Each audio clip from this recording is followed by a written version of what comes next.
Punjabi radio ਜੋ ਐਸੇ ਸੁਣ ਰਹੇ ਸਾਰੇ ਸਰੋਤਿਆਂ ਨੂੰ ਬਲਵਿੰਦਰ ਕੌਰ ਵੱਲੋਂ ਪਿਆਰ ਭਰੀ ਸਤਿ ਸ੍ਰੀ ਅਕਾਲ। ਤੇ ਸਰੋਤਿਆਂ ਲੈ ਕੇ ਹਾਜ਼ਰ ਹੋ ਗਏ ਪ੍ਰੋਗਰਾਮ ਖਬਰ ਤੇ ਨਜ਼ਰ ਪ੍ਰੋਗਰਾਮ ਦੇ ਵਿੱਚ ਸਾਡੇ ਨਾਲ ਹੁੰਦੇ ਨੇ ਅੱਜ ਦੇ ਦਿਨ ਬਲਤੇਜ ਪੰਨੂ ਜੀ।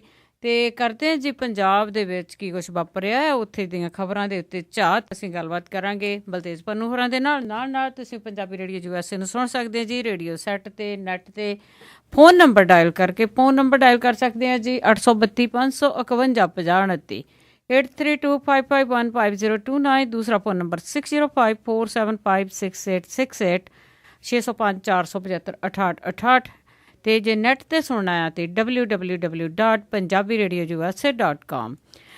ਤੇ ਜੀ ਹੁਣ ਆਪਾਂ ਗੱਲਬਾਤ ਕਰਾਂਗੇ ਬਲਤੇਜ ਪੰਨੂ ਹੋਰਾਂ ਨਾਲ। ਸਤਿ ਸ਼੍ਰੀ ਅਕਾਲ ਬਲਤੇਜ ਪੰਨੂ ਜੀ। ਸਤਿ ਸ਼੍ਰੀ ਅਕਾਲ ਜੀ, ਧੰਨਵਾਦ ਜੀ, ਮਿਹਰਬਾਨੀ ਜੀ। ਬਲਤੇਜ ਪੰਨੂ ਜੀ ਆਪਾਂ ਗੱਲਬਾਤ ਸ਼ੁਰੂ ਕਰਦੇ ਹਾਂ ਪੰਜਾਬ ਤੋਂ ਹੀ। ਤੇ ਪੰਜਾਬ ਦੇ ਵਿੱਚ ਜਿਵੇਂ ਆਪਾਂ ਕੱਲ੍ਹ ਤੇ ਜੀ ਬਲਤੇਜ ਪੰਨੂ ਜੀ ਜਿਵੇਂ ਪੰਜਾਬ ਦੇ ਵਿੱਚ ਆਪਾਂ ਕੱਲ੍ਹ ਗੱਲ ਕੀਤੀ ਸੀਗੀ ਕਿ ਪੰਜਾਬ ਦੇ ਵਿੱਚ ਜਿਹੜਾ ਸ਼ਾਂਤੀ ਮਾਰਚ ਅੰਬਾਲੇ ਦੇ ਵਿੱਚ ਸ਼ਾਂਤੀ ਮਾਰਚ ਕੱਢਣਾ ਸੀਗਾ, ਉਹ ਕਿਸ ਤਰ੍ਹਾਂ ਰਿਹਾ? ਹਰਿਆਣੇ ਦੀ ਕਮੇਟੀ ਦੇ ਵੱਲੋਂ ਜੀ ਇਹ ਸ਼ਾਂਤੀ ਮਾਰਚ ਜਿਹੜਾ ਕੱਢਿਆ ਗਿਆ ਔਰ ਸ਼ਾਂਤਮਈ ਤਰੀਕੇ ਦੇ ਨਾਲ ਹੀ ਜਿਹੜਾ ਦੀ ਇਹ ਸਮਾਪਤ ਹੋ ਗਿਆ। ਇਹ ਗੱਲ ਜਿਹੜੀ ਚੰਗੀ ਰਹੀ। ਉਹਨਾਂ ਨੇ ਇੱਕ ਮੰਗ ਪੱਤਰ ਜਿਹੜਾ ਦੀ ਉਹ ਦਿੱਤਾ ਡਿਪਟੀ ਕਮਿਸ਼ਨਰ ਨੂੰ ਔਰ ਵਿੱਚ ਜਿਹੜੇ ਸੂਬੇ ਵਿਚਲੇ ਗੁਰਦੁਆਰੇ ਨੇ ਉਹਨਾਂ ਨੂੰ ਆਜ਼ਾਦ ਕਰਾਉਣ ਦੇ ਵਾਸਤੇ ਕਦਮ ਚੁੱਕਣ ਦੇ ਵਾਸਤੇ ਜਿਹੜਾ ਦੀ ਉਹ ਕਿਹਾ। ਔਰ ਇਹ ਵੀ ਕਿ ਗੁਰਦੁਆਰਿਆਂ ਦੀ ਮਰਿਆਦਾ ਜਿਹੜੀ ਆ ਉਹ ਭੰਗ ਕਰਨ ਵਾਲਿਆਂ ਨੂੰ ਦੇ ਵਿੱਚ ਕਿਹਾ ਜਾਵੇ। ਜਥੇਦਾਰ ਨੂੰ ਇਹ ਗੱਲ ਜਿਹੜੀ ਹੈ ਜੀ ਉਹ ਉਹਨਾਂ ਨੇ ਕਹੀ ਹੈ ਜਿਨ੍ਹਾਂ ਨੇ ਸ਼ਾਂਤੀ ਮਾਰਚ ਜਿਹੜਾ ਸੀਗਾ ਉਹ ਕੱਢਿਆ। ਜਿਹੜੀ ਇਹ ਮੀਟਿੰਗ ਸੀਗੀ ਜੀ ਇਹਦੇ ਦੌਰਾਨ ਹਰਿਆਣਾ ਸਿੱਖ ਗੁਰਦੁਆਰਾ ਪ੍ਰਬੰਧਕ ਕਮੇਟੀ ਦੇ ਜਿਹੜੇ ਆਗੂ ਨੇ ਉਹਨਾਂ ਨੇ ਪੰਜਾਬ ਦੇ ਮੁੱਖ ਮੰਤਰੀ ਬਾਦਲ ਹੋਰਾਂ ਨੂੰ ਲੰਮੇ ਹੱਥੀ ਲੈਂਦਾ ਕਿਹਾ ਜੀ ਕਿ ਜੇ ਉਹ ਹਰਿਆਣਾ ਸਰਕਾਰ ਦੇ ਗੁਰਦੁਆਰਿਆਂ ਦੇ ਵਿੱਚ ਦਖਲ ਦੇਣ ਤੋਂ ਆਲੋਚਨਾ ਕਰ ਰਹੇ ਨੇ ਤਾਂ ਫਿਰ ਪੰਜਾਬ ਸਰਕਾਰ ਇਹਨਾਂ ਮਾਮਲਿਆਂ ਵਿੱਚ ਕਿਵੇਂ ਦਖਲ ਜਿਹੜੀ ਹੈ ਜੀ ਉਹ ਦੇ ਰਹੀ ਹੈ ਜੀ। ਜਿਹੜਾ ਦਾਦੂਵਾਲ ਸੀਗਾ ਜੀ ਉਹਨੇ ਕਿਹਾ ਕਿ ਬਾਦਲ ਤੇ ਮੱਕੜ ਨੇ ਗੁਰਦੁਆਰਿਆਂ ਦੇ ਵਿੱਚ ਟਾਸਕ ਫੋਰਸ ਤੇ ਹੋਰ ਹਥਿਆਰਬੰਦ ਜਿਹੜੇ ਬੰਦੇ ਨੇ ਭੇਜ ਕੇ ਉਹ ਹਰਿਆਣੇ ਦੇ ਸਿੱਖਾਂ ਨੂੰ ਚੁਣੌਤੀ ਜਿਹੜੀ ਹੈ ਜੀ ਉਹ ਦਿੱਤੀ ਹੈ। ਬਹੁਤੇ ਬੁਲਾਰਿਆਂ ਵੀ ਕਿਹਾ ਜੀ ਕਿ 2-4 ਦਿਨਾਂ ਦੀ ਗੱਲ ਹੈ, ਬਾਦਲ ਤੇ ਮੱਕੜ ਦੇ ਕੋਲੋਂ ਹਰਿਆਣੇ ਦੇ ਗੁਰਦੁਆਰੇ ਜਿਹੜੇ ਨੇ ਉਹ ਆਜ਼ਾਦ ਕਰਵਾ ਲਏ ਜਾਣਗੇ। ਜੀ ਬਿਲਕੁਲ, ਇਹ ਤਾਂ ਇੱਕ ਦਿਨ ਹੋ ਕੇ ਹੀ ਰਹਿਣਾ ਆ ਤੇ ਗੱਲ ਇਹ ਸੋਚਣ ਦੀ ਤੇ ਸਮਝਣ ਦੀ ਆ। ਤੇ ਪੋਲੀਟੀਕਲੀ ਜਿਹੜੀ ਬੜੀ ਗੜਬੜ ਆ ਜੀ ਜੰਮੂ ਕਸ਼ਮੀਰ ਦੇ ਵਿੱਚ, ਉੱਥੇ ਕੀ ਚੱਲ ਰਿਹਾ? ਕਾਂਗਰਸ ਤੇ ਨੈਸ਼ਨਲ ਕਾਨਫਰੰਸ ਦੇ ਵਿੱਚ ਤਲਾਕ ਹੋ ਗਿਆ ਜੀ। ਦੋਵੇਂ ਪਾਰਟੀਆਂ ਜਿਹੜੀਆਂ ਉਹਨਾਂ ਨੇ ਕਿਹਾ ਕਿ ਵਿਧਾਨ ਸਭਾ ਦੀਆਂ ਜਿਹੜੀਆਂ ਚੋਣਾਂ ਨੇ ਉਹ ਹੁਣ ਆਪੋ ਆਪਣੇ ਬਲਬੂਤੇ ਦੇ ਉੱਤੇ ਜਿਹੜਾ ਜੀ ਉਹ ਲੜਨਗੀਆਂ। 6 ਸਾਲ ਪੁਰਾਣਾ ਕਾਂਗਰਸ ਤੇ ਨੈਸ਼ਨਲ ਕਾਨਫਰੰਸ ਦਾ ਜਿਹੜਾ ਗੱਠਜੋੜ ਸੀਗਾ ਜੀ ਉਹ ਟੁੱਟ ਗਿਆ। ਦੋਵੇਂ ਪਾਰਟੀਆਂ ਨੇ ਇਹ ਆਖਿਆ ਜੀ ਕਿ ਉਹ ਵੱਖੋ ਵੱਖਰੇ ਲੜਨਗੇ। ਕਾਂਗਰਸ ਦੇ ਆਗੂ ਗੁਲਾਮ ਨਬੀ ਆਜ਼ਾਦ, ਅੰਬਿਕਾ ਸੋਨੀ ਤੇ ਸੂਬੇ ਦੇ ਪ੍ਰਧਾਨ ਸੈਫੂਦੀਨ ਸੋਜ਼ ਨੇ ਪ੍ਰੈਸ ਕਾਨਫਰੰਸ ਦੇ ਵਿੱਚ ਇਹਦਾ ਐਲਾਨ ਜਿਹੜਾ ਜੀ ਉਹ ਕੀਤਾ। ਦੂਜੇ ਪਾਸੇ ਉਮਰ ਅਬਦੁੱਲਾ ਹੋਰਾਂ ਨੇ ਟਵੀਟ ਕਰਕੇ ਇਹ ਗੱਲ ਕਹੀ ਹੈ ਕਿ ਅਸਲ ਦੇ ਵਿੱਚ ਕਾਂਗਰਸ ਤੇ ਨਾਲੋਂ ਤੋੜ ਵਿਛੋੜਾ ਕਰਨ ਦਾ ਫੈਸਲਾ ਜਿਹੜਾ ਸੀਗਾ ਉਹ ਨੈਸ਼ਨਲ ਕਾਨਫਰੰਸ ਦਾ ਸੀਗਾ। ਕਾਂਗਰਸ ਉਹੀ ਕਹੀ ਜਾਂਦੀ ਹੈ ਕਿ ਅਸੀਂ ਜਿਹੜਾ ਜੀ ਇਹ ਫੈਸਲਾ ਤੋੜ ਦਿੱਤਾ। ਮੈਂ ਦੱਸਦਾ ਕਿ ਉੱਥੇ ਸਾਂਝੇ ਤੌਰ ਦੇ ਉੱਤੇ ਇਹਨਾਂ ਨੇ ਜਿਹੜੀ ਸਰਕਾਰ ਹੈ ਉਹ ਬਣਾਈ ਹੋਈ ਹੈ, ਪਰ ਪਿਛਲੇ ਕੁਛ ਦਿਨਾਂ ਤੋਂ ਲੱਗਦਾ ਸੀਗਾ ਕਿ ਇਹਨਾਂ ਦੇ ਵਿਚਾਲੇ ਹੁਣ ਬਹੁਤੀ ਦੇਰ ਤੱਕ ਨਿਭ ਨਹੀਂ ਸਕਣੀ। ਸੋ ਆਫੀਸ਼ੀਅਲੀ ਤੌਰ ਦੇ ਉੱਤੇ ਇਹ ਕਹਿ ਦਿੱਤਾ ਗਿਆ ਕਿ ਦੋਨੋਂ ਹੁਣ ਆਪੋ ਆਪਣੇ ਵੱਖਰੇ ਤੌਰ ਦੇ ਉੱਤੇ ਲੜਨਗੇ। ਕਾਂਗਰਸ ਨੇ ਕਿਹਾ ਕਿ ਅਸੀਂ ਆਪਣੇ ਦਮ ਦੇ ਉੱਤੇ 87 ਸੀਟਾਂ ਦੇ ਉੱਤੇ ਚੋਣ ਜਿਹੜੀ ਆ ਲੜਾਂਗੇ ਤੇ ਜਨਤਾ ਤੋਂ ਬਹੁਮਤ ਜਿਹੜਾ ਜੀ ਉਹ ਮੰਗਾਂਗੇ। ਉਧਰ ਉਮਰ ਅਬਦੁੱਲਾ ਨੇ ਕਿਹਾ ਕਿ ਅਸੀਂ ਆਪਣੇ ਤੌਰ ਦੇ ਉੱਤੇ ਜੰਮੂ ਕਸ਼ਮੀਰ ਦੇ ਵਿੱਚ ਸਰਕਾਰ ਬਣਾ ਕੇ ਦੱਸਾਂਗੇ ਕਿਉਂਕਿ ਸਾਡੇ ਕੰਮਾਂ ਨੂੰ ਲੋਕ ਜਿਹੜੇ ਆ ਜੀ ਉਹ ਵੋਟ ਪਾਉਣਗੇ ਜੀ। ਤੇ ਅਗਲੀ ਗੱਲ ਜੇ ਕਰੀਏ ਅਕਾਲੀ ਦਲ ਦੀ ਜਿਹੜੀ ਆ ਇਹਨਾਂ ਨੇ ਜਿਹੜੀ ਚੁਣੌਤੀ ਬਣ ਗਈ ਆ ਜੀ ਜਿਹੜੀ ਪਟਿਆਲਾ ਵਾਲੀ ਸੀਟ ਆ। ਜ਼ਿਮਨੀ ਚੋਣਾਂ ਜਿਹੜੀਆਂ ਜੀ ਉਹ ਹੋ ਰਹੀਆਂ ਨੇ 21 ਤਰੀਕ ਨੂੰ, ਆਪਾਂ ਕੱਲ ਦੱਸਿਆ ਸੀਗਾ 21 ਅਗਸਤ ਨੂੰ ਜੀ। ਤੋਂ ਇਸ ਵੇਲੇ ਚੁਣੌਤੀ ਤਾਂ ਦੋਵਾਂ ਦੇ ਵਾਸਤੇ ਹੀ ਬਣੀ ਹੋਈ ਹੈ। ਕਾਂਗਰਸ ਦੀ ਤਰਫੋਂ ਉਮੀਦਵਾਰ ਕੌਣ ਹੋਊਗਾ ਇਹਦਾ ਬਹੁਤਾ ਕੁਝ ਜਿਹੜਾ ਜੀ ਛੱਡਿਆ ਜਾਊਗਾ ਕੈਪਟਨ ਅਮਰਿੰਦਰ ਸਿੰਘ ਹੋਰਾਂ ਦੇ ਪਰਿਵਾਰ ਦੇ ਉੱਤੇ ਕਿ ਉਹਨਾਂ ਦੇ ਪਰਿਵਾਰ ਦਾ ਹੀ ਕੋਈ ਮੈਂਬਰ ਜਿਹੜਾ ਜੀ ਉਹ ਚੋਣ ਲੜ ਸਕਦਾ। ਕੌਣ ਲੜੂਗਾ? ਰਣਿੰਦਰ ਸਿੰਘ ਟਿੱਕੂ ਦਾ ਨਾਮ ਵੀ ਬੋਲ ਰਿਹਾ ਜਿਹੜਾ ਕਿ ਕੈਪਟਨ ਅਮਰਿੰਦਰ ਸਿੰਘ ਦਾ ਬੇਟਾ। ਨਾਮ ਜਿਹੜਾ ਜੀ ਇੱਥੇ ਪ੍ਰਨੀਤ ਕੌਰ ਹੋਰਾਂ ਦਾ ਵੀ ਬੋਲ ਰਿਹਾ ਜਿਹੜੇ ਕਿ ਸਾਬਕਾ ਮੰਤਰੀ ਨੇ ਸੈਂਟਰ ਦੇ। ਇਸ ਵਾਰੀ ਉਹ ਮੈਂਬਰ ਪਾਰਲੀਮੈਂਟ ਦੀ ਚੋਣ ਜਿਹੜੀ ਆ ਉਹ ਹਾਰ ਗਏ ਨੇ। ਰਣਿੰਦਰ ਸਿੰਘ ਟਿੱਕੂ ਦਾ ਕੋਈ ਆਧਾਰ ਨਹੀਂ ਹੈਗਾ ਲੋਕਾਂ ਦੇ ਵਿੱਚ, ਉਹ ਲੋਕਾਂ ਨੂੰ ਨਹੀਂ ਮਿਲਦਾ। ਇਸ ਕਰਕੇ ਸ਼ਾਇਦ ਹੋ ਸਕਦਾ ਉਸ ਮਾਮਲੇ 'ਤੇ ਰਿਸਕ ਨਾ ਲਿਆ ਜਾਵੇ।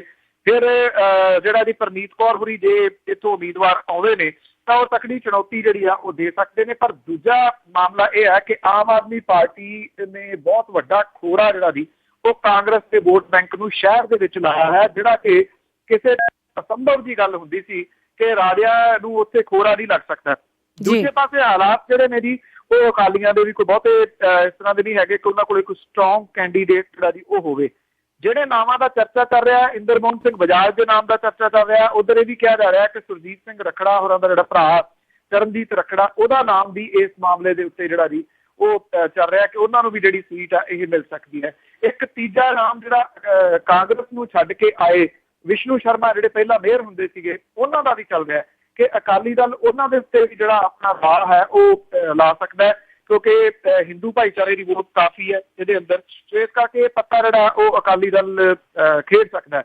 ਅਗਲੇ ਤਕਰੀਬਨ ਹਫ਼ਤੇ ਖੰਡ ਦੇ ਵਿੱਚ ਇਹ ਜਿਹੜਾ ਸਪਸ਼ਟ ਹੋ ਜਾਊਗਾ ਜੀ ਕਿ ਕੌਣ ਕਿਹੜੀ ਪਾਰਟੀ ਦੇ ਵੱਲੋਂ ਜਿਹੜਾ ਜੀ ਉਹ ਉਮੀਦਵਾਰ ਆ ਰਿਹਾ। ਆਮ ਆਦਮੀ ਪਾਰਟੀ ਨੇ ਅਜੇ ਤੱਕ ਆਪਣੇ ਕੋਈ ਪੱਤੇ ਨਹੀਂ ਖੋਲੇ ਕਿ ਉਹਨੇ ਇਹ ਜ਼ਿਮਨੀ ਚੋਣਾਂ ਜਿਹੜੀਆਂ 2 ਜਗ੍ਹਾ ਤੇ ਹੋਣੀਆਂ ਲੜਨੀਆਂ ਨੇ ਜਾਂ ਨਹੀਂ। ਜੀ ਜੀ ਬਿਲਕੁਲ, ਉਹਨਾਂ ਵੱਲੋਂ ਕੋਈ ਵੀ ਜਿਹੜੀ ਹੈ ਖਬਰ ਨਹੀਂ ਆ ਰਹੀ। ਤੇ ਅੱਗੇ ਚੱਲਦੇ ਆ ਜੀ ਹੰਸ ਰਾਜ ਹੰਸ ਹੋਣਾ ਦੇ ਨਾਲ, ਜਿਹੜੇ ਸਦਾ ਹੀ ਕੋਸ਼ਿਸ਼ ਕਰਦੇ ਨੇ ਜੀ ਖਬਰਾਂ ਦੇ ਵਿੱਚ ਰਹਿਣ ਦੀ। ਤੇ ਉਹਨਾਂ ਨੇ ਵੀ ਜੀ ਨਸ਼ੇ ਛਡਾਉਣ ਦੇ ਲਈ ਕਹਿੰਦੇ ਆ ਕਿ ਮੈਂ ਅੱਗੇ ਆਵਾਂਗਾ। ਉਹ ਲਾਲ ਬਾਦਸ਼ਾਹ ਦਾ ਡੇਰਾ ਤਾਂ ਛੱਡ ਗਏ ਸੀਗੇ ਕਾਫੀ ਦਿਨ ਪਹਿਲਾਂ, ਕਿਹਾ ਸੀਗਾ ਮੈਂ ਉੱਥੇ ਨਹੀਂ ਜਾਣਾ, ਹੁਣ ਫੇਰ ਚਲੇ ਗਏ ਉੱਥੇ। ਜੀ ਉੱਥੇ ਜਿਹੜਾ ਇਹ ਲਾਲ ਬਾਦਸ਼ਾਹ ਜਿਹਦੇ ਐਕਚੁਅਲੀ ਉਹ ਮੁਖੀ ਥਾਪੇ ਹੋਏ ਨੇ, ਉਹਦੀ ਗੱਦੀ ਦੇ ਉੱਤੇ ਉਹ ਬੈਠਦੇ ਨੇ। ਉਹਦੀ ਗੱਦੀ ਤੇ ਬਹਿ ਕੇ ਜਿਹੜਾ ਕੋਈ ਸਾਲਾਨਾ ਹੁੰਦਾ ਜੀ ਉੱਥੇ ਮੇਲਾ, ਉਹਦੇ ਵਿੱਚ ਉਹਨਾਂ ਨੇ ਇਹ ਗੱਲ ਆਖੀ ਹੈ ਕਿ ਅਸੀਂ ਜਿਹੜਾ ਜੀ ਪੰਜਾਬ ਦੀ ਜਿਹੜੀ ਜਵਾਨੀ ਆ ਉਹਨੂੰ ਨਸ਼ਿਆਂ ਦੇ ਕੋੜ ਤੋਂ ਬਚਾਵਾਂਗੇ ਔਰ ਆਪਣੀ ਪੂਰੀ ਵਾਹ ਜਿਹੜੀ ਹੈ ਜੀ ਉਹਨਾਂ ਨੇ ਕਿਹਾ ਕਿ ਇਹ ਲਾ ਦੇਣਗੇ। ਉਹਨਾਂ ਨੇ ਕਿਹਾ ਕਿ ਸੂਫੀਆਂ ਦੇ 500 ਤੋਂ ਵੱਧ ਜਿਹੜੇ ਡੇਰੇ ਨੇ ਔਰ ਇਹਨਾਂ ਡੇਰਿਆਂ ਦੀ ਜਥੇਬੰਦੀ ਦੀ ਸਰਪ੍ਰਸਤੀ ਜਿਹੜੀ ਹੈ ਉਹ ਹੰਸਰਾਜ ਹੰਸ ਦੇ ਕੋਲੇ ਆ। 500 ਤੋਂ ਵੱਧ ਜਿਹੜੇ ਡੇਰੇ ਨੇ ਜੋ ਉੱਥੇ ਦਾਅਵਾ ਕੀਤਾ ਗਿਆ। ਔਰ ਅਸਲ ਜਿਹੜੀ ਕਹਾਣੀ ਹੈ ਉਹ ਸਭ ਨੂੰ ਪਤਾ ਜੀ ਕਿ ਇਹਨਾਂ ਜਿਹੜੇ ਡੇਰੇ ਨੇ ਉਹਨਾਂ ਦੇ ਵਿੱਚ ਕਿੰਨੇ ਸੂਟੇ ਦੀ ਸੁਲਫੇ ਦੀ ਜਿਹੜੀ ਹੈ ਜੀ ਉਹ ਵਰਤੋਂ ਕੀਤੀ ਜਾਂਦੀ ਹੈ ਇਹਨਾਂ ਡੇਰਿਆਂ ਦੇ ਵਿੱਚ। ਜੇ ਉੱਥੋਂ ਹੀ ਇਹ ਸਾਫ਼ ਸਫਾਈ ਹੋ ਜਾਏ ਤੇ ਪੰਜਾਬ ਦੀ ਗੱਲ ਤਾਂ ਬਾਅਦ ਵਾਲੀ ਹੈ। ਜਿਹੜੇ ਸਿਆਸੀ ਲੋਕ ਨੇ ਜੀ ਉਹ ਵੀ ਇਸ ਡੇਰੇ ਦੇ ਵਿੱਚ ਆਪਣੀ ਹਾਜ਼ਰੀ ਜਿਹੜੀ ਹੈ ਜੀ ਉਹ ਭਰਨ ਲਈ ਪਹੁੰਚੇ ਔਰ ਉਹਨਾਂ ਨੇ ਇਸ ਡੇਰੇ ਦੇ ਵਿੱਚ ਮੱਥਾ ਜਿਹੜਾ ਟੇਕਿਆ। ਇਹਦੇ ਵਿੱਚ ਕੈਬਨਿਟ ਮੰਤਰੀ ਅਜੀਤ ਸਿੰਘ ਕੁਹਾੜ, ਗੁਰਪ੍ਰਤਾਪ ਸਿੰਘ ਵਡਾਲਾ ਜਿਹੜੇ ਕੁਲਦੀਪ ਸਿੰਘ ਵਡਾਲਾ ਦੇ ਬੇਟੇ ਨੇ, ਮੈਂਬਰ ਪਾਰਲੀਮੈਂਟ ਰਵਨੀਤ ਸਿੰਘ ਬਿੱਟੂ ਤੇ ਆਮ ਆਦਮੀ ਪਾਰਟੀ ਦੀ ਉਮੀਦਵਾਰ ਜਿਹੜੀ ਜਲੰਧਰ ਤੋਂ ਸੀ ਜੋਤੀ ਮਾਨ, ਇਹ ਸਾਰੇ ਜਿਹੜੇ ਪਹੁੰਚੇ ਹੋਏ ਸੀ ਜੀ ਆਪੋ ਆਪਣੀ ਹਾਜ਼ਰੀ ਲਵਾਉਣ ਲਈ। ਜੀ ਡੇਰੇ ਦੇ ਵਿੱਚ ਤੁਹਾਡਾ ਮਤਲਬ ਕਿ ਉੱਥੇ ਪਹੁੰਚੇ ਹੋਏ ਸੀ। ਤੇ ਅਗਲਾ ਗੱਲ ਕਰਦੇ ਜੀ, ਇੱਕ ਜਿਹੜਾ ਦੇਸ਼ ਦਾ ਕਿਸਾਨ ਆ ਉਹ ਹਰ ਇੱਕ ਨੂੰ ਰੋਟੀ ਦਿੰਦਾ ਆ, ਭੁੱਖਿਆਂ ਦੇ ਢਿੱਡ ਭਰਦਾ ਹੈ। ਤੇ ਪਰ ਕਿਉਂਕਿ ਦੇਸ਼ ਦਾ ਜਿਹੜਾ ਕਿਸਾਨ ਆ ਉਹ ਸਭ ਤੋਂ ਵੱਧ ਕਰਜ਼ਾਈ ਕਿਉਂ ਆ? ਦੇਸ਼ ਦੀ ਜਿਹੜੀ ਕਿਸਾਨੀ ਆ ਜੀ ਉਹਦੇ ਹਾਲਤ ਸਾਰੀ ਦੇ ਹੀ ਕੋਈ ਚੰਗੇ ਨਿਗੇ ਜੀ। ਵਿੱਤ ਮੰਤਰਾਲਾ ਜਿਹੜਾ ਸੈਂਟਰ ਦਾ ਉਹ ਇਹ ਕਹਿੰਦਾ ਹੈ ਕਿ ਦੇਸ਼ ਦੇ 84 ਬੈਂਕਾਂ ਦਾ ਮਾਰਚ 2014 ਤੱਕ 5.65 ਕਰੋੜ ਕਿਸਾਨਾਂ ਸਿਰ 8112 ਅਰਬ ਦਾ ਕਰਜ਼ਾ ਜੀ। ਅੱਧੀ ਦਰਜਨ SBI ਤੇ ਉਹਦੇ ਸਹਾਇਕ ਬੈਂਕਾਂ ਦਾ ਇਸ ਵੇਲੇ ਦੇਸ਼ ਦੇ ਉੱਤੇ 1.58 ਲੱਖ ਕਿਸਾਨਾਂ ਦੇ ਸਿਰ 2171 ਅਰਬ ਦਾ ਕਰਜ਼ਾ ਜੀ। 20 ਕੌਮੀ ਬੈਂਕਾਂ ਦਾ 3.24 ਕਰੋੜ ਕਿਸਾਨਾਂ ਦੇ ਸਿਰ 4519 ਅਰਬ ਰੁਪਈਏ ਦਾ ਜਿਹੜਾ ਜੀ ਉਹ ਕਰਜ਼ਾ। ਪ੍ਰਾਈਵੇਟ ਸੈਕਟਰ ਵਾਲੇ ਜਿਹੜੇ ਬਾਕੀ ਨੇ ਜੀ। ਪੰਜਾਬ ਦੇ ਕਿਸਾਨਾਂ ਦੇ ਸਿਰ ਚੜੇ ਕਰਜ਼ੇ ਦੀ ਪੰਡ ਜਿਹੜੀ ਹੈ ਜੀ ਉਹਨੇ ਕਿਸਾਨਾਂ ਦਾ ਸਾਹ ਘੁੱਟ ਦਿੱਤਾ। ਪੰਜਾਬ ਦਾ ਕਿਸਾਨ ਜਿਹੜਾ ਮੁਲਕ ਭਰ ਦੇ ਵਿੱਚੋਂ ਸਭ ਤੋਂ ਜ਼ਿਆਦਾ ਕਰਜ਼ਾਈ ਹੈ। ਪਬਲਿਕ ਸੈਕਟਰ ਬੈਂਕਾਂ ਦਾ ਪੰਜਾਬ ਦੇ ਪ੍ਰਤੀ ਕਿਸਾਨ ਪਰਿਵਾਰ ਦੇ ਸਿਰ ਦੇ ਉੱਤੇ ਜੀ 3.5 ਲੱਖ ਰੁਪਈਏ ਦਾ ਕਰਜ਼ਾ। ਇਹਨਾਂ ਬੈਂਕਾਂ ਤੋਂ ਕਰਜ਼ਾ ਚੁੱਕਣ ਵਾਲੇ ਕਿਸਾਨਾਂ ਦੀ ਗਿਣਤੀ ਜਿਹੜੀ ਹੈ ਜੀ ਉਹ 10 ਕਰੋੜ ਤੇ 97 ਲੱਖ ਹੈ ਜੀ। ਕਿਸੇ ਹੋਰ 10 ਲੱਖ ਮਾਫ ਕਰਨਾ ਜੀ 97,000 ਹੈ ਜੀ। ਕਿਸੇ ਹੋਰ ਸੂਬੇ ਦੇ ਕਿਸਾਨਾਂ ਦੇ ਸਿਰ ਪ੍ਰਤੀ ਪਰਿਵਾਰ ਇੰਨਾ ਕਰਜ਼ਾ ਹੈ ਨਹੀਂਗਾ ਜੀ। ਔਰ ਸਰਕਾਰੀ ਬੈਂਕਾਂ ਦੀ ਜੇ ਗੱਲ ਹੈ ਤਾਂ ਉਹਦੇ ਅਨੁਸਾਰ ਜੀ ਹਰ ਕਿਸਾਨ ਦੇ ਸਿਰ ਦੇ ਉੱਤੇ 90.900 ਦਾ ਜਿਹੜਾ ਕਰਜ਼ਾ ਉਹ ਹੈ। ਔਰ ਜਿਹੜੇ ਪੰਜਾਬ ਦੀ ਕਿਸਾਨੀ ਦੇ ਸਿਰ ਕਰੀਬ 50,000 ਕਰੋੜ ਰੁਪਈਏ ਦਾ ਕਰਜ਼ਾ ਜੀ। ਸ਼ਾਹੂਕਾਰਾਂ ਦਾ ਜਿਹੜਾ ਕਰਜ਼ਾ ਜਿਹਦੇ ਵਿੱਚ ਆ ਜਾਂਦੇ ਨੇ ਜੀ ਆੜ੍ਹਤੀਏ ਦੂਜੇ ਤੇ, ਜੇ ਉਹ ਸਾਰਾ ਵੱਖਰਾ ਜੀ। ਜਿਹੜੇ ਕੇਂਦਰੀ ਵਿੱਤ ਮੰਤਰਾਲੇ ਦੇ ਜਿਹੜੇ ਵੇਰਵੇ ਨੇ ਉਹਦੇ ਅਨੁਸਾਰ ਜਿਹੜੇ ਪਬਲਿਕ ਸੈਕਟਰ ਦੇ ਬੈਂਕ ਨੇ ਮਾਰਚ 2013 ਦੇ ਵਿੱਚ ਪੰਜਾਬ ਦੇ 10.97 ਲੱਖ ਕਿਸਾਨਾਂ ਦੇ ਸਿਰ 38,700 ਕਰੋੜ ਰੁਪਈਏ ਦਾ ਕਰਜ਼ਾ ਸੀਗਾ ਜੀ। ਔਰ ਜਿਹੜੇ ਪੇਂਡੂ ਬੈਂਕ ਨੇ ਜੀ ਉਹਨਾਂ ਦਾ ਮਾਰਚ 2014 ਤੱਕ 15.11 ਲੱਖ ਕਿਸਾਨਾਂ ਦੇ ਸਿਰ 13 ਕਰੋੜ 738 ਦਾ ਜਿਹੜਾ ਜੀ ਕਰਜ਼ਾ ਉਹ ਸੀਗਾ, ਜਿਹੜੇ ਪੰਜਾਬ ਦੇ ਕਿਸਾਨ ਨੇ ਉਹ ਸਭ ਤੋਂ ਵੱਧ ਕਰਜ਼ਈ ਨੇ। ਪੰਜਾਬ ਦੇ ਵਿੱਚ ਆਤਮ ਹੱਤਿਆਵਾਂ ਵੀ ਕਿਸਾਨ ਕਰ ਰਹੇ ਨੇ, ਪਰ ਅਜੇ ਤੱਕ ਇਹ ਸੂਬੇ ਦੇ ਵਿੱਚ ਰਿਪੋਰਟ ਬਣਾ ਕੇ ਕਦੀ ਨਹੀਂ ਭੇਜੀ ਗਈ ਕਿ ਪੰਜਾਬ ਦੇ ਕਿਸਾਨ ਵੀ ਆਤਮ ਹੱਤਿਆਵਾਂ ਕਰ ਰਹੇ ਨੇ। ਬਹੁਤ ਸਾਰੇ ਸੂਬੇ ਜਿਹੜੇ ਨੇ ਜੀ, ਉਹਨਾਂ ਨੇ ਸੈਂਟਰ ਦੀਆਂ ਸਕੀਮਾਂ ਦਾ ਲਾਹਾ ਵੀ ਲਿਆ, ਉੱਥੇ ਕਿਸਾਨਾਂ ਦਾ ਸਾਹ ਸੌਖਾ ਵੀ ਹੋਇਆ, ਪਰ ਪੰਜਾਬ ਵਾਲੇ ਮੰਨਣ ਹੀ ਨਹੀਂ ਦਿੰਦੇ ਜੀ ਕਿ ਇੱਥੇ ਵੀ ਕਿਸਾਨ ਔਖੇ ਨੇ। ਜੀ ਬਿਲਕੁਲ ਬਿਲਕੁਲ, ਉਹਨਾਂ ਦੇ ਲਈ ਕਦੀ ਵੀ ਕੋਈ ਐਜੀਟੇਸ਼ਨ ਨਹੀਂ ਹੋਈਆਂ, ਜਾਂ ਪੰਜਾਬ ਦੀ ਸਰਕਾਰ ਹੋਵੇ ਜਾਂ ਕੋਈ ਵੀ ਹੋਵੇ।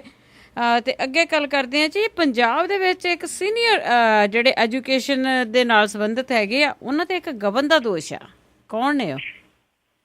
ਇਹ ਪੰਜਾਬ ਸਕੂਲ ਸਿੱਖਿਆ ਬੋਰਡ ਹੈ ਜੀ, ਉਹਦਾ ਸੀਨੀਅਰ ਸਹਾਇਕ ਦੇ ਖਿਲਾਫ ਜੀ ਜਿਹੜਾ ਤਰੁਣ ਕੁਮਾਰ ਭਾਗੀਰਥ ਹੈ ਇਹਦਾ ਨਾਮ, ਇਹਦੇ ਖਿਲਾਫ 409 ਤੇ 120B ਦੇ ਤਹਿਤ ਗਬਨ ਦਾ ਕੇਸ ਜਿਹੜਾ ਜੀ ਉਹ ਦਰਜ ਕੀਤਾ ਗਿਆ, ਔਰ ਇਹਦੀ ਜਾਂਚ ਜਿਹੜੀ ਸ਼ੁਰੂ ਹੋਈ ਹੈ। ਇਹਦੀ ਪੁਸ਼ਟੀ ਜਿਹੜੀ ਹੈ ਜੀ SAS ਨਗਰ ਮੋਹਾਲੀ ਦੇ SSP ਇੰਦਰਮੋਹਨ ਸਿੰਘ ਭੱਟੀ ਨੇ ਕੀਤੀ ਹੈ। ਉਹਨਾਂ ਨੇ ਕਿਹਾ ਕਿ ਇਸ ਮੁਲਜ਼ਮ ਦੇ ਖਿਲਾਫ ਬੋਰਡ ਦੇ ਅਧਿਕਾਰੀਆਂ ਤੇ ਕਰਮਚਾਰੀਆਂ ਦੇ ਤਨਖਾਹ ਖਾਤਿਆਂ ਦੇ ਵਿੱਚੋਂ ਲੱਖਾਂ ਰੁਪਏ ਦਾ ਗਬਨ ਕਰਨ ਦਾ ਦੋਸ਼ ਹੈ ਜੀ।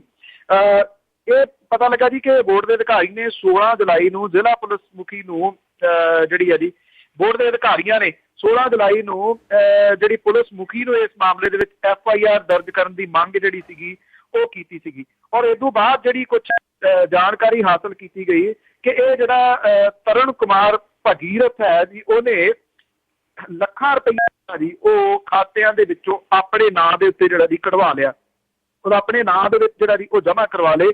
ਇਹਦੀ ਬਾਕੀ ਜਿਹੜੀ ਜਾਂਚ ਹੈ ਜੀ ਉਹ ਜਾਰੀ ਹੈ, ਔਰ ਇਹ ਕਿਹਾ ਜਾ ਰਿਹਾ ਕਿ ਇੱਕ ਬਹੁਤ ਵੱਡਾ ਇਹ ਗਬਨ ਹੈ, ਇੱਕ ਨਹੀਂ ਇਹਦੇ ਵਿੱਚ ਕਈ ਹੋਰ ਰਲੇ ਹੋ ਸਕਦੇ ਨੇ ਜੀ। ਜੀ ਤੇ ਅੱਗੇ ਗੱਲ ਕਰਦੇ ਹਾਂ ਜੀ, ਇੱਕ ਕਠਾਲੀ ਕਾਂਡ ਦਾ ਜਿਹੜਾ ਮਾਮਲਾ ਸੀਗਾ ਉਹ ਕਿੱਥੇ ਤੱਕ ਪਹੁੰਚੀ ਉਹਦੀ ਗੱਲ? ਕਠਾਲੀ ਕਾਂਡ ਬੜਾ ਫੇਮਸ ਜਿਹੜਾ ਹੋਇਆ ਸੀਗਾ ਜੀ, ਬਹੁਤ ਸਾਰੇ ਸੁਣਨ ਵਾਲਿਆਂ ਨੂੰ ਜਿਹੜਾ ਯਾਦ ਹੋਣਾ। ਇਹਦੇ ਵਿੱਚ ਕੌਲੀ ਜਿਹੜਾ ਸੀਗਾ ਉਹ ਸ਼ਾਮਲ ਸੀਗਾ। ਇਸ ਮਾਮਲੇ ਦੇ ਵਿੱਚ ਕਤਲਕਾਂਡ ਦੇ ਦੋਸ਼ੀ ਜਿਹੜਾ ਸੁਰਿੰਦਰ ਕੌਲੀ ਸਣੇ ਜਿਹੜੇ ਜੀ 6 ਦੀ ਜਿਹੜੀ ਸਜ਼ਾ ਪ੍ਰਾਪਤ ਜਿਹੜੇ ਵਿਅਕਤੀ ਨੇ, ਉਹਨਾਂ ਦੀਆਂ ਪਟੀਸ਼ਨਾਂ ਜਿਹੜੀਆਂ ਉਹ ਰੱਦ ਕਰ ਦਿੱਤੀਆਂ ਗਈਆਂ ਨੇ ਜੀ। ਕੇਂਦਰੀ ਗ੍ਰਹਿ ਮੰਤਰਾਲੇ ਦੀ ਸਿਫਾਰਿਸ਼ ਦੇ ਉੱਤੇ ਕੌਲੀ ਰੇਣੂਕਾ ਬਾਈ ਸੀਮਾ ਮਹਾਰਾਸ਼ਟਰ ਤੋਂ ਨੇ, ਰਜਿੰਦਰ ਪ੍ਰਸਾਦ ਰਾਓ ਵਾਸਨਿਕ ਮਹਾਰਾਸ਼ਟਰ ਤੋਂ ਆ, ਜਗਦੀਸ਼ ਮੱਧ ਪ੍ਰਦੇਸ਼ ਤੋਂ ਆ, ਹੋਲੀ ਰਾਮ ਬੋਰਦੋਲੋਈ ਜਿਹੜਾ ਕਿ ਅਸਾਮ ਤੋਂ ਆ, ਇਹਨਾਂ ਦੀਆਂ ਅਪੀਲਾਂ ਖਾਰਜ ਕੀਤੀਆਂ ਗਈਆਂ ਨੇ। ਕੋਹਲੀ ਤੇ ਆਪਣੇ ਮਾਲਕ ਮਨਿੰਦਰ ਸਿੰਘ ਪੰਧੇਰ ਦੇ ਨਿਠਾਰੀ ਦੇ ਘਰ ਦੇ ਵਿੱਚ 2005 ਤੋਂ ਲੈ ਕੇ 6 ਵਿਚਕਾਰ ਕਈ ਬੱਚਿਆਂ ਦੇ ਨਾਲ ਰੇਪ ਕਰਨ ਤੋਂ ਬਾਅਦ ਕਤਲ ਕਰਨ ਦੇ ਦੋਸ਼ ਲੱਗੇ ਸੀਗੇ ਜੀ। ਕੋਹਲੀ ਦੇ ਖਿਲਾਫ 16 ਮਾਮਲੇ ਦਰਜ ਜਿਹੜੇ ਕੀਤੇ ਗਏ ਸੀਗੇ, ਜਿਹਦੇ ਵਿੱਚੋਂ 4 'ਚ ਮੌਤ ਦੀ ਸਜ਼ਾ ਸੁਣਾਈ ਗਈ ਆ, ਬਾਕੀ ਮਾਮਲੇ ਜਿਹੜੇ ਨੇ ਉਹ ਅਜੇ ਚੱਲ ਰਹੇ ਨੇ। ਹੁਣ ਜਦੋਂ ਕਿਉਂਕਿ ਰਹਿਮ ਦੀਆਂ ਅਪੀਲਾਂ ਰੱਦ ਹੋ ਗਈਆਂ ਨੇ, ਇਹਦੇ ਵਿੱਚ ਇਹਦੀ ਫਾਂਸੀ ਤੈਅ ਆ। ਸਿਰਫ ਇੱਕੋ ਗੱਲ ਦੇ ਉੱਤੇ ਜਿਹੜੀ ਆ ਜੀ ਕੁਝ ਸਮੇਂ ਲਈ ਡਿਲੇ ਹੋ ਸਕਦੀ ਆ ਫਾਂਸੀ, ਤੇ ਬਾਕੀ ਜਿਹੜੇ ਮੁਕੱਦਮੇ ਚੱਲ ਰਹੇ ਨੇ ਉਹਨਾਂ ਦਾ ਫੈਸਲਾ ਆ ਜਾਵੇ ਜੀ, ਤਕਰੀਬਨ ਨਹੀਂ ਤਾਂ ਉਹਦੀ ਫਾਂਸੀ ਤੈਅ ਆ ਜੀ।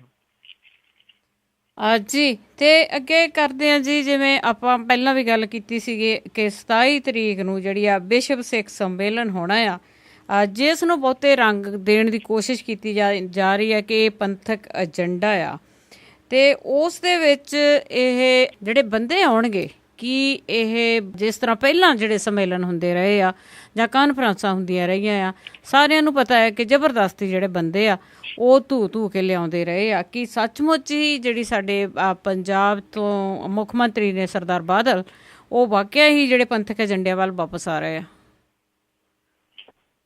ਆਈ ਥਿੰਕ 1997 ਤੋਂ ਬਾਅਦ ਜੀ ਜਦੋਂ ਮੋਗੇ ਕਾਨਫਰੰਸ ਹੋਈ ਸੀ, ਉਹਦੇ ਵਿੱਚ ਅਕਾਲੀ ਦਲ ਨੇ ਇਹ ਪੰਥਕ ਏਜੰਡਾ ਛੱਡ ਕੇ ਜਿਹੜਾ ਪੰਜਾਬੀ ਏਜੰਡਾ ਸੀਗਾ ਉਹ ਅਪਣਾਇਆ ਸੀਗਾ।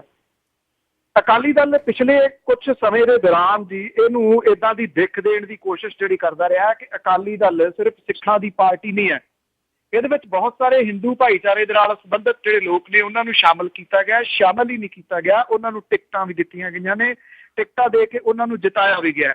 ਬੀਜੇਪੀ ਇਸ ਗੱਲ ਤੋਂ ਔਖੀ ਰਹੀ ਹੈ ਕਿ ਉਹ ਕਿਉਂ ਇਹ ਕਰ ਰਿਹਾ, ਇਹ ਤਾਂ ਏਜੰਡਾ ਉਹਦਾ। ਹੁਣ ਜਿਹੜਾ ਜੀ ਅਕਾਲੀ ਦਲ ਜਿਹੜਾ ਜੀ ਦੁਬਾਰਾ ਫੇਰ ਪੰਥਕ ਏਜੰਡੇ ਵੱਲ ਨੂੰ ਪਰਤਣ ਦੇ ਵਾਸਤੇ ਪਰ ਤੋਲ ਰਿਹਾ। ਉਹਨੂੰ ਜਾਪਦਾ ਹੈ ਕਿ ਆਹ ਜਿਹੜਾ ਹਰਿਆਣੇ ਵਾਲਾ ਮਾਮਲਾ, ਇਸ ਮਾਮਲੇ ਦੇ ਉੱਤੇ ਪੰਥਕ ਏਜੰਡਾ ਸਾਹਮਣੇ ਲਿਆਂਦਾ ਜਾ ਸਕਦਾ, ਪਰ ਇਹਦੇ ਵਿੱਚ ਕੁਝ ਮੁਸ਼ਕਲਾਂ ਨੇ। ਹੁਣ ਤੱਕ ਜਦੋਂ ਅਕਾਲੀ ਦਲ ਜਦੋਂ ਵੀ ਉਹਨੇ ਇਹੋ ਜਿਹੇ ਤਰੀਕੇ ਨਾਲ ਭਾਵਨਾਵਾਂ ਦੇ ਨਾਲ ਖੇਡਿਆ, ਪੰਥਕ ਏਜੰਡਾ ਮੂਹਰੇ ਲਿਆ ਕੇ, ਤਾਂ ਸੈਂਟਰ ਦੇ ਖਿਲਾਫ ਉਹ ਜਾਂਦਾ ਰਿਹਾ। ਹੁਣ ਸੈਂਟਰ ਦੇ ਵਿੱਚ ਆ ਬੀਜੇਪੀ ਦੀ ਸਰਕਾਰ, ਸੈਂਟਰ ਦੇ ਖਿਲਾਫ ਤਾਂ ਉਹ ਜਾ ਨਹੀਂ ਸਕਦਾ। ਇਸ ਕਰਕੇ ਹੁਣ ਗਵਾਂਢੀ ਰਾਜ ਜਿਹੜਾ ਜੀ ਹਰਿਆਣੇ ਦੇ ਨਾਲ ਆਡਾ ਜਿਹੜਾ ਲਾ ਕੇ ਇਹਨੂੰ ਪੰਥਕ ਏਜੰਡਾ ਜਿਹੜਾ ਬਣਾਉਣ ਦੀ ਕੋਸ਼ਿਸ਼ ਕੀਤੀ ਆ। ਵਿਸ਼ਵ ਸਿੱਖ ਸੰਮੇਲਨ ਦਾ ਨਾਮ ਦਿੱਤਾ ਜਾ ਰਿਹਾ, ਜਿਹੜਾ 27 ਤਰੀਕ ਨੂੰ ਸੱਦਿਆ ਗਿਆ ਅਕਾਲ ਤਖਤ ਸਾਹਿਬ ਦੇ ਉੱਤੇ। ਵਿਸ਼ਵ ਦੇ ਸਿੱਖ ਇਹਦੇ ਵਿੱਚ ਸ਼ਾਮਲ ਹੋਣਗੇ, ਇਹ ਸਵਾਲੀਆ ਚਿੰਨ੍ਹ ਹੈ ਜੀ। ਇਹ ਵੀ ਸ਼ਾਇਦ ਪਹਿਲੀ ਵਾਰੀ ਹੈ ਸਿੱਖਾਂ ਦਾ ਸੰਮੇਲਨ ਸਿੱਖਾਂ ਦੇ ਖਿਲਾਫ ਹੋ ਰਿਹਾ, ਕਿਉਂਕਿ ਜਿਹੜੇ ਫਾਈਟ ਕਰ ਰਹੇ ਨੇ ਹਰਿਆਣੇ ਦੇ ਵਿੱਚ ਉਹ ਵੀ ਤਾਂ ਸਿੱਖ ਨੇ। ਉਹਨਾਂ ਦੇ ਵੱਲੋਂ ਗੁਰਦੁਆਰਿਆਂ ਨੂੰ ਸੰਭਾਲਣ ਦੇ ਵਾਸਤੇ ਕਮੇਟੀ ਦੀ ਜਿਹੜੀ ਗੱਲ ਹੈ ਉਹ ਕੀਤੀ ਗਈ ਆ। ਸਿੱਖ ਜਿਹੜੇ ਨੇ ਉਹ ਸ਼੍ਰੋਮਣੀ ਗੁਰਦੁਆਰਾ ਪ੍ਰਬੰਧਕ ਕਮੇਟੀ ਨੂੰ ਤਾਂ ਨਹੀਂ ਪੂਜਦੇ ਜਾਂ ਮੰਨਦੇ, ਉਹ ਤਾਂ ਮੰਨਦੇ ਤਾਂ ਉਹ ਗੁਰੂ ਗ੍ਰੰਥ ਸਾਹਿਬ ਨੂੰ ਨੇ, ਉਹਦੇ ਵਿੱਚ ਤਾਂ ਕੋਈ ਤਬਦੀਲੀ ਨਹੀਂ ਹੈ। ਪਰ ਇਸ ਤਰੀਕੇ ਦੇ ਨਾਲ ਪੇਸ਼ ਜਿਹੜਾ ਕੀਤਾ ਜਾ ਰਿਹਾ ਹੈ ਕਿ ਸਿੱਖਾਂ ਦੇ ਉੱਤੇ ਜਿਹੜਾ ਹਮਲਾ ਹੋ ਗਿਆ। ਮੈਂ ਪ੍ਰੇਮ ਸਿੰਘ ਚੰਦੂ ਮਾਜਰਾ ਹੋਰਾਂ ਦਾ ਬਿਆਨ ਜਿਹੜਾ ਪੜ੍ਹ ਰਿਹਾ ਸੀ, ਉਹਦੇ ਵਿੱਚ ਉਹਨਾਂ ਨੇ ਜਿਹੜੀ ਗੱਲ ਆਖੀ ਹੈ ਕਿ ਇਹ ਜਿਹੜਾ ਅਬਦਾਲੀ ਵਾਂਗੂ ਹਮਲਾ ਜਿਹੜਾ ਜੀ ਉਹ ਭੁਪਿੰਦਰ ਸਿੰਘ ਹੁੱਡਾ ਹੋਰਾਂ ਨੇ ਸਿੱਖ ਪੰਥ ਦੇ ਉੱਤੇ ਕਰ ਦਿੱਤਾ। ਉਹਨਾਂ ਮੱਥਾ ਲਾ ਲਿਆ ਤੇ ਸਿੱਖ ਪੰਥ ਜਿਹੜਾ ਜੀ ਮੂੰਹ ਤੋੜਵਾ ਉਹਦਾ ਜਵਾਬ ਦੇਊਗਾ। ਪਤਾ ਨਹੀਂ ਜੀ ਹੁਣ ਚੰਦੂ ਮਾਜਰਾ ਸਾਹਿਬ ਜਿਹੜੇ ਨੇ ਉਹ ਕਿਵੇਂ ਕਹਿ ਰਹੇ ਨੇ ਕਿ ਜਿਹੜੇ ਝੀਂਡਾ ਨਲਵੀ ਨੇ ਜਿਨ੍ਹਾਂ ਤੋਂ ਗੁਰਦੁਆਰਿਆਂ ਦੀ ਰਾਖੀ ਲਈ ਇਹਨਾਂ ਨੇ ਬਿਠਾਏ ਨੇ ਜਾ ਕੇ, ਕੀ ਉਹ ਸਿੱਖ ਨਹੀਂ? ਉੱਥੇ ਕੀ ਗੈਰ ਸਿੱਖਾਂ ਨੂੰ ਗੁਰਦੁਆਰੇ ਸੌਂਪ ਦਿੱਤੇ ਗਏ ਨੇ ਜਾਂ ਗੋਲਕਾਂ ਜਿਹੜੀਆਂ ਨੇ ਉਹ ਖੋਲੀਆਂ ਗਈਆਂ ਨੇ? ਇਹ ਅਸਲ ਦੇ ਵਿੱਚ ਗੋਲਕ ਸੰਬੰਧੀ ਮੋਰਚਾ ਹੀ ਆ ਜੀ, ਜਿਹਦੇ ਵਿੱਚ ਬਾਦਲ ਸਾਹਿਬ ਰੋ ਵੀ ਪਏ, ਸ਼ਹੀਦੀ ਦੇਣ ਦੇ ਵਾਸਤੇ ਵੀ ਤੁਰ ਪਏ। 300 ਕਰੋੜ ਰੁਪਈਆ ਸਾਲਾਨਾ, 3400 ਏਕੜ ਜ਼ਮੀਨ ਜਿਹੜੀ ਆ ਉਹ ਅਸਲ ਦੇ ਵਿੱਚ ਮੁੱਦਾ ਹੈ। ਸਿੱਖ ਮੁੱਦਾ ਇਹ ਬਣ ਸਕੂਗਾ, ਪੰਥਕ ਮੁੱਦਾ ਇਹ ਜਿਹੜਾ ਜੀ ਬਣ ਸਕੂਗਾ, ਇਹ ਲੱਗਦਾ ਤਾਂ ਨਹੀਂ ਗਾ ਜੀ ਅਜੇ। ਪਰ ਇੰਨਾ ਜ਼ਰੂਰ ਹੈ, ਕੋਸ਼ਿਸ਼ ਜਿਹੜੀ ਆ ਜ਼ਰੂਰ ਉਦੋਂ ਕੀਤੀ ਜਾਊਗੀ ਕਿ ਵੱਡਾ ਇਕੱਠ ਕਰਕੇ ਸੈਂਟਰ ਦੀ ਸਰਕਾਰ ਦੇ ਉੱਤੇ ਪ੍ਰੈਸ਼ਰ ਪਾਉਣ ਲਈ। ਪਰ ਇਹਦੇ ਵਿੱਚ ਇੱਕ ਜਿਹੜੀ ਵੱਡੀ ਅੜਚਣ ਆਉਣੀ ਆ ਜਾਂ ਆ ਰਹੀ ਆ ਉਹ ਇਹ ਹੈ ਕਿ ਹਰਿਆਣੇ ਦੇ ਵਿੱਚ ਵਿਧਾਨ ਸਭਾ ਦੀਆਂ ਚੋਣਾਂ ਨੇ, ਜਿਹਦੇ ਵਾਸਤੇ ਬਾਦਲ ਸਾਹਿਬ ਇੰਨਾ ਕੁਝ ਕਰ ਰਹੇ ਨੇ ਚੌਟਾਲਿਆਂ ਦੇ ਵਾਸਤੇ। ਇਨੈਲੋ ਜਿਹੜੀ ਇੰਡੀਅਨ ਨੈਸ਼ਨਲ ਲੋਕ ਦਲ, ਉਹਦੇ ਮੂੰਹ ਦੇ ਵਿੱਚੋਂ ਅਜੇ ਤੱਕ ਕੋਈ ਇਸ ਮਾਮਲੇ ਦੇ ਉੱਤੇ ਬਿਆਨ ਨਹੀਂ ਆਇਆ ਕਿ ਉਹ ਕੀ ਸੋਚਦੇ ਨੇ, ਕਿਉਂਕਿ ਹਰਿਆਣੇ ਦੇ ਵਿੱਚ ਵੱਖਰੀ ਸਿੱਖ ਗੁਰਦੁਆਰਾ ਪ੍ਰਬੰਧਕ ਕਮੇਟੀ ਵਾਲੇ ਮਾਮਲੇ ਦੇ ਵਿੱਚ ਹਰਿਆਣੇ ਦੀ ਕੋਈ ਵੀ ਪਾਰਟੀ ਇਹ ਰਿਸਕ ਨਹੀਂ ਲਊਗੀ ਕਿ ਉਹ ਇਹਦੇ ਅਗੇਂਸਟ ਬੋਲੇ। ਇਹਦੇ ਅਗੇਂਸਟ ਬੋਲਣ ਦਾ ਮਤਲਬ ਇਹ ਹੋਊਗਾ ਕਿ ਸਿੱਖ ਵੋਟਾਂ ਜਿਹੜੀਆਂ ਨੇ ਜੀ ਉਹਦੇ ਤੋਂ ਪਾਸੇ ਜਾਣਾ। ਹੁਣ ਤੱਕ ਇਨੈਲੋ ਜਿਹੜੀ ਆ ਉਹ ਸਿੱਖ ਵੋਟਾਂ ਦੇ ਨਾਲ ਬਣਦੀ ਰਹੀ ਹੈ, ਔਰ ਇਸ ਵਾਰੀ ਇਹ ਹੈ ਜੀ ਕਿ ਵੱਡੀ ਇੱਕ ਸੰਧ ਲਾਤੀ ਹੈ ਭੁਪਿੰਦਰ ਸਿੰਘ ਹੁੱਡਾ ਨੇ। ਇਹ ਜਿਹੜਾ ਪੱਤਾ ਖੇਡ ਕੇ ਜੀ ਜਿਹੜਾ ਉਹਨੇ ਵੱਖਰੀ ਹਰਿਆਣਾ ਗੁਰਦੁਆਰਾ ਪ੍ਰਬੰਧਕ ਕਮੇਟੀ ਵਾਲਾ, ਤੋਂ ਇਸ ਕਰਕੇ ਬਹੁਤਾ ਜਿਹੜਾ ਰੌਲਾ ਜੀ ਉਹ ਸਿੱਖ ਵੋਟਾਂ ਦਾ ਹੈ। ਇਸੇ ਕਰਕੇ ਇਨੈਲੋ ਵੀ ਚੁੱਪ ਬੈਠੀ ਹੈ ਜੀ। ਇਹ ਕਿਹਾ ਜਾ ਰਿਹਾ ਕਿ ਹਰਿਆਣੇ ਦੇ ਵਿੱਚੋਂ ਵੀ ਬੰਦੇ ਜਿਹੜੇ ਨੇ ਉਹ ਢੋਏ ਜਾਣਗੇ, ਪਰ ਕੀ ਇਹ ਵਿਸ਼ਵ ਸਿੱਖ ਸੰਮੇਲਨ ਬਣ ਸਕੂਗਾ? ਇਹਦੇ ਵਾਸਤੇ ਸਵਾਲ ਹੈ ਜੀ। ਬਿਲਕੁਲ। ਤੇ ਜੀ ਅਸੀਂ ਹੁਣ ਲਾਸਟ ਕੁਐਸਚਨ ਕਰਾਂਗੇ ਤੇ ਉਸ ਤੋਂ ਬਾਅਦ ਸਰੋਤਿਓ ਜੇ ਤੁਹਾਡੇ ਕੋਲ ਵੀ ਕੋਈ ਕੁਐਸਚਨ ਹੈਗਾ ਤੁਸੀਂ ਕਾਲ ਕਰ ਸਕਦੇ ਆ 4082725200 408 272 5200 ਤੇ। ਅਤੇ ਜੀ ਮੇਰਾ ਆਖਰੀ ਕੁਐਸਚਨ ਆ ਜਿਹੜਾ ਨਸ਼ਿਆਂ ਤੇ ਆਪਾਂ ਗੱਲ ਕਰਦੇ ਆ ਕਿ ਨਸ਼ਿਆਂ ਦੇ ਵਿੱਚ ਜਿਹੜੀ ਫੜੋ ਫੜਾਈ ਹੋਈ ਸੀਗੀ, ਕੁਝ ਕੁ ਮੰਤਰੀਆਂ ਸੰਤਰੀਆਂ ਦੇ ਵੀ ਨਾਂ ਆਉਂਦੇ ਸੀ, ਉਹ ਜਿਹੜੀ ਜਾਂਚ ਹੈ ਉਹ ਕਿੱਥੇ ਤੱਕ ਪਹੁੰਚੀ ਆ? ਚੱਲ ਰਹੀ ਹੈ ਜੀ। ਇੱਕ ਵੱਡਾ ਪਟਾਕਾ ਜਿਹੜਾ ਜੀ ਅੱਜ ਪੈਣ ਜਾ ਰਿਹਾ, ਜਿਹੜਾ ਪੰਜਾਬ ਦੇ ਵਿੱਚ ਪੈ ਗਿਆ ਆਲਮੋਸਟ, ਇਹ ਵੱਡੀ ਖਬਰ ਦੇ ਰੂਪ ਦੇ ਵਿੱਚ ਬਣੂਗਾ। ਇੱਕ ਤਸਕਰ ਫੜਿਆ ਜੀ ਗੁਰਲਾਲ ਸਿੰਘ, ਜਿਹੜੇ ਐਸਐਸਪੀ ਮਾਨਸਾ ਨੇ ਭੁਪਿੰਦਰ ਸਿੰਘ ਖਟੜਾ, ਉਹਨਾਂ ਨੇ ਇਹਦੇ ਬਾਰੇ ਦੱਸਿਆ ਹੈ ਕਿ ਇਹ ਜਿਹੜਾ ਫੜਿਆ ਗਿਆ ਤਸਕਰ ਹੈ ਗੁਰਲਾਲ ਸਿੰਘ, ਉਹਨੇ ਇਹ ਦੱਸਿਆ ਹੈ ਕਿ ਬਲਾਕ ਸੰਮਤੀ ਦਾ ਇੱਕ ਮੈਂਬਰ ਹੈ ਮਨਜੀਤ ਸਿੰਘ ਫੂਲੇਵਾਲ ਜੀ, ਉਹਦੇ ਮਾਰਫਤ ਉਹ 2011 ਦੇ ਵਿੱਚ ਵਿਧਾਨ ਸਭਾ ਦੇ ਵਿੱਚ ਸਭ ਤੋਂ ਯੰਗ ਨੇਤਾ ਬਣ ਕੇ ਆਉਣ ਵਾਲਾ ਜਿਹੜਾ ਜੀ ਅਮਰਿੰਦਰ ਸਿੰਘ ਉਰਫ ਰਾਜਾ ਵੜਿੰਗ, ਉਹਦੇ ਨਾਲ ਉਹਦੇ ਸੰਬੰਧ ਨੇ। ਉਹਨੇ ਇਹ ਗੱਲ ਕਹੀ ਆ ਕਿ ਜਿਹੜਾ ਰਾਜਾ ਵੜਿੰਗ ਆ ਉਹਨੂੰ 12 ਦੇ ਵਿੱਚ ਵਿਧਾਨ ਸਭਾ ਚੋਣ ਦੇ ਵਾਸਤੇ 2 ਲੱਖ ਰੁਪਈਆ ਦਿੱਤਾ ਸੀਗਾ। ਤਸਕਰ ਨੇ ਪੁਲਿਸ ਦੇ ਕੋਲ ਇਹ ਵੀ ਕਿਹਾ ਕਿ ਜਦੋਂ ਵਿਧਾਇਕ ਬਣੇ ਉਸ ਤੋਂ ਬਾਅਦ 2 ਵਾਰੀ ਮਿਲ ਚੁੱਕਿਆ, ਲੱਖ ਰੁਪਈਏ ਦਾ ਫੰਡ ਉਹਨੇ ਫੇਰ ਜਿਹੜਾ ਦਿੱਤਾ ਜੀ। ਗੁਰਲਾਲ ਨੇ ਇਹ ਵੀ ਗੱਲ ਕਹੀ ਹੈ ਜਿਹੜਾ ਕਿ ਰਾਜਸਥਾਨ ਦਾ ਰਹਿਣ ਵਾਲਾ, ਬਠਿੰਡਾ ਪੁਲਿਸ ਨੇ ਉਹਨੂੰ 680 ਗ੍ਰਾਮ ਸਮੈਕ ਦੇ ਨਾਲ ਜਿਹੜਾ ਫੜਿਆ ਸੀਗਾ ਪਹਿਲਾਂ, ਪਰ ਉਹ ਨਾਬਾਲਗ ਹੋਣ ਕਰਕੇ ਬਚ ਕੇ ਨਿਕਲ ਗਿਆ ਸੀਗਾ ਜੀ। ਡੱਬ ਵਾਲੀ ਸਿਟੀ ਦੇ ਥਾਣੇ ਦੇ ਵਿੱਚ ਉਹਦੇ ਉੱਤੇ ਕੇਸ, ਇੱਕ ਕਤਲ ਦਾ ਕੇਸ ਵੀ ਦਰਜ ਹੈ ਜੀ। ਇਸ ਕੇਸ ਦੇ ਵਿੱਚ 2006 ਦੇ ਵਿੱਚ ਸਰਸੇ ਦੀ ਜੇਲ੍ਹ ਦੇ ਵਿੱਚ ਉਹਨੂੰ ਜਿਹੜਾ ਸੀਗਾ ਰਹਿਣਾ ਪਿਆ, ਜਿੱਥੇ ਉਹਦੀ ਮੁਲਾਕਾਤ ਬੱਗਾ ਸਿੰਘ ਦੇ ਨਾਲ ਹੋਈ, ਜਿਹੜਾ ਕਿ ਗਿੱਦੜਬਾਹੇ ਦੇ ਫੂਲੇਵਾਲਾ ਦੇ ਰਹਿਣ ਵਾਲੇ ਕਾਂਗਰਸੀ ਨੇਤਾ ਮਨਜੀਤ ਸਿੰਘ ਫੂਲੇਵਾਲਾ ਦਾ ਨਜ਼ਦੀਕੀ ਸੀਗਾ। ਉੱਥੋਂ ਇਹ ਸਾਰਾ ਜਿਹੜਾ ਕੰਮ ਚੱਲਿਆ।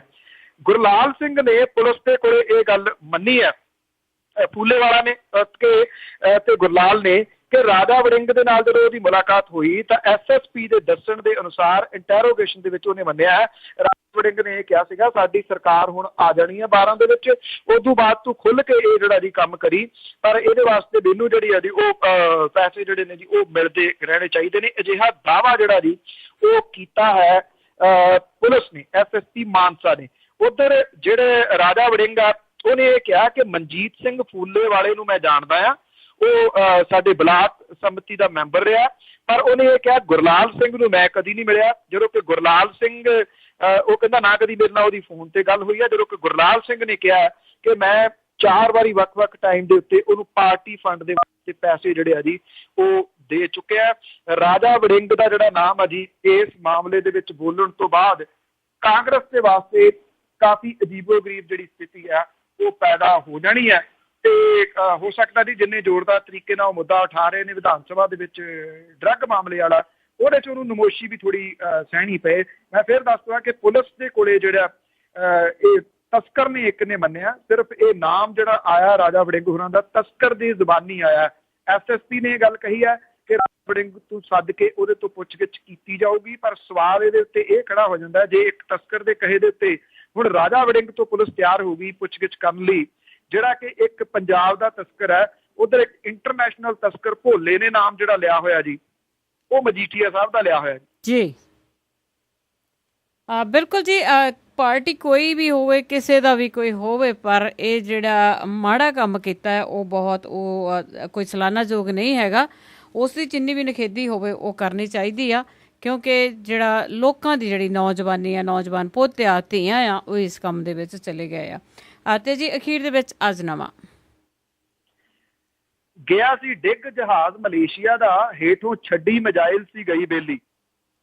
ਗਿਆ ਸੀ ਡਿੱਗ ਜਹਾਜ਼ ਮਲੇਸ਼ੀਆ ਦਾ, ਹੇਠੋਂ ਛੱਡੀ ਮਿਜ਼ਾਈਲ ਸੀ ਗਈ ਬੇਲੀ। ਮਾਰੇ ਗਏ ਸਨ ਇਸ ਵਿੱਚ ਬੜੇ ਲੋਕੀ, ਆਈ ਮੌਤ ਸੀ ਬੜੀ ਨਿਰਦਈ ਬੇਲੀ।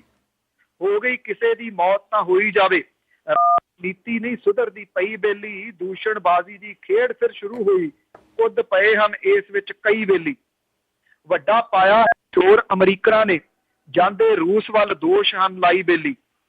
ਵੱਡਾ ਪਾਇਆ ਹੈ ਸ਼ੋਰ ਅਮਰੀਕਨਾਂ ਨੇ, ਜਾਂਦੇ ਰੂਸ ਵੱਲ ਦੋਸ਼ ਹਨ ਲਾਈ ਬੇਲੀ। ਮਲਬੇ ਹੇਠੋਂ ਨਾ ਅਜੇ ਮਿਜ਼ਾਈਲ ਲੱਭੀ, ਜਿਹੜੀ ਗਈ ਸੀ ਕਿਤੋਂ ਚਲਾਈ ਬੇਲੀ। ਜੀ ਬਹੁਤ ਬਹੁਤ ਧੰਨਵਾਦ ਬਲਤੇਜ ਪੰਨੂ ਜੀ। ਥੈਂਕ ਯੂ ਜੀ, ਬਹੁਤ ਮਿਹਰਬਾਨੀ। ਸਤਿ ਸ਼੍ਰੀ ਅਕਾਲ ਜੀ।